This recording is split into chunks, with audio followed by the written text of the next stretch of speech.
নমস্কাৰ মই জুমলি বৰা কিছুমান জনা নজনা ইংৰাজী শব্দৰ লগত আৰু আজিৰ আমাৰ শব্দকেইটা আন দিনাৰ নিচিনাকৈ হোমোফোনছ হয় যেকেইটাৰ প্ৰনাউন্সিয়েশ্যন সেম হয় বাট স্পেলিংছ এণ্ড মিনিংছ ডিফাৰেণ্ট হয় আজি মোৰ প্ৰথম শব্দটো হৈছে গ্ৰেট GRATE গ্ৰেট আৰু আনটো শব্দ হৈছে GREAT গ্ৰেট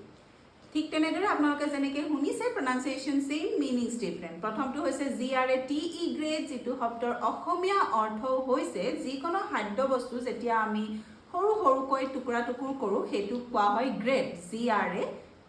গ্ৰেট এই শব্দটোক এটা সেন্টেন্সত মই বুজাওঁ মই এনেকৈ ক'ব পাৰোঁ I grated the cucumber so আনটো শব্দ হৈছে গ্ৰেট GREAT গ্ৰেট সেইটো শব্দৰ অসমীয়া অৰ্থ হৈছে মহান যেতিয়া কিবা এটা বস্তু লগাতকৈ বেছি ভাল